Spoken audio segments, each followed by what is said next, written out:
요즘에 사람들이 걱정하는 게 하나 있지. 건축 자재비가 많이 올랐어요. 자재비.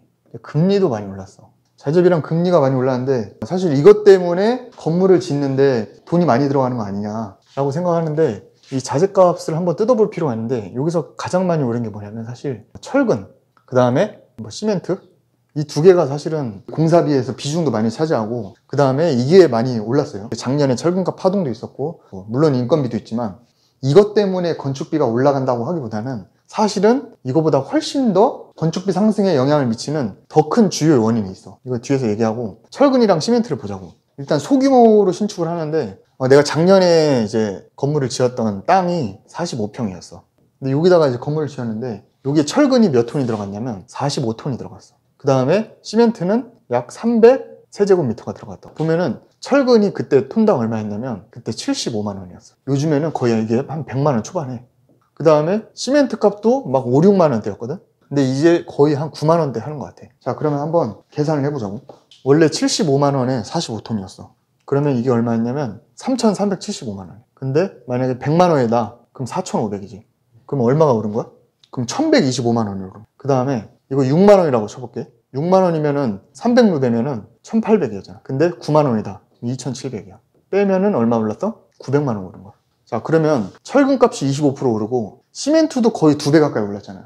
사람들이 자재값 올랐다, 뭐 25%, 2배 막 올랐다고 엄청 충격받아 하는데, 우리가 사실 뭐 아파트나 막 오피스텔 큰 거 짓는 게 아니야. 45평 땅에 이제 소규모로 건물 짓는 거에 사실 들어가는 수량이, 내가 실제로 이만큼이 들어갔는데, 우리가 체감적으로 보면은 한 1,125만 원, 900만 원. 그러니까 보통 이제 이 공사비 자재값이 상승하는 게 보통 2, 3천만 원이 상승이 된다. 근데 이때 이 땅에다가 건물 짓는데 총 한 6억에서 7억 정도 줬거든. 근데 이게 얼마가 된 거지?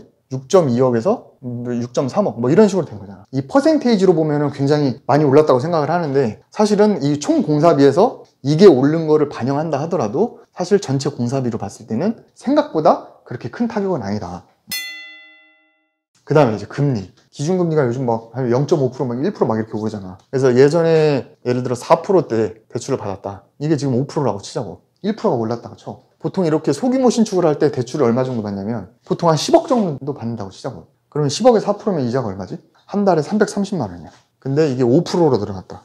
그럼 416만 원인 거야. 자, 그러면 한 달에 이자가 얼마 오른 거야, 이게? 한 달에 이자가 83만 원이 오른 거야. 근데 직장인 월급 기준으로 봤을 때 83만 원 올랐다. 만약에 내가 신용대출을 10억을 받았는데 1%가 올랐다. 그럼 내가 월급에서 83만 원을 더 내야 되는 거잖아. 이러면은 굉장히 약간 타이트하겠지. 자, 그런데 우리가 이제 건물을 짓는 신축이잖아. 그러면은 이거를 우리가 이 10억이라는 대출을 신축하는 기간 동안만 빌리잖아. 기간 동안. 해봐야 사실은 9개월에서 보통 1년 정도 빌리거든. 그럼 1년이라고 치자. 1년이면 4천만 원이고 5%면 5천인 거잖아. 그럼 우리가 1년 동안 빌릴 건데 사실은 얼마가 늘어났다?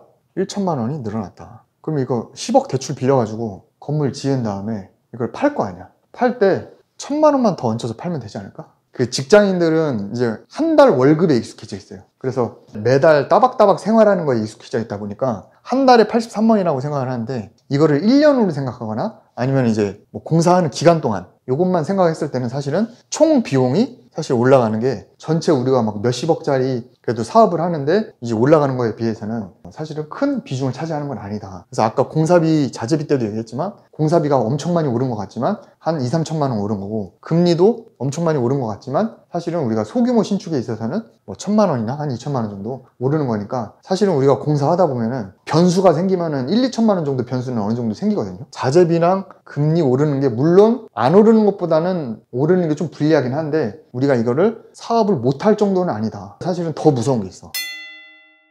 더 중요한 건 뭐냐면 건축법이야. 건축법 강화.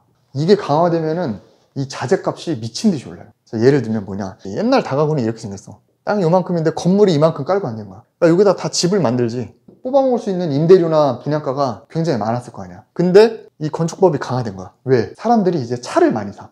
주차가 필요하니까 건축법이 강화돼가지고 지금 지으려면 어떻게 해? 여기다 이렇게 필로티를 세워야 돼. 이게 또 일조권도 이렇게 깎이니까 수익성이 많이 낮아진다. 이 주차 때문에. 또 다른 예가 뭐가 있지? 우리 2017년인가? 우리 제천 스포츠센터 화재.